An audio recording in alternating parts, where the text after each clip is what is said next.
Hey fellers, what's going on? This here's Jesse Duke from Pushwater, and I just like to show y'all the venue that we're playing tonight down here in Crosby, Texas. Watch the band trailer back in here. Yeah. Here at good old Bob and Jeans in Crosby, Texas. We're gonna have a little pool party here tonight if y'all want to join us. We ain't gonna quit on you though. They say the water might start receding here after a little while.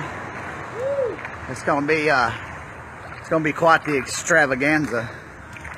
So y'all make sure if you're coming out to Bob and Jeans tonight that you bring your rain boots. So we're gonna have us a little jet ski competition later on. Might do a little boogie boarding on the dance floor. I'm gonna walk you inside right quick. Let you check this out. Let's look.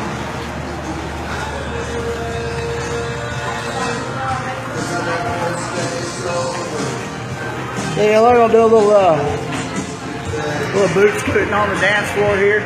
You know, this is the band stage. We're high and dry here.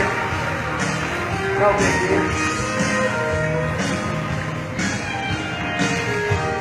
Got about 3 inches before we hit the bandstand, so we ought to be all right. But hey, they don't mess around here in Crosby, Texas. They're at the bar drinking and dancing and playing pool. And no big deal, you know. So whether the water goes down or not, I imagine we're going to try to do something here tonight, whether it's acoustic or what. So y'all show up and have a little bit of fun with us. What do you think?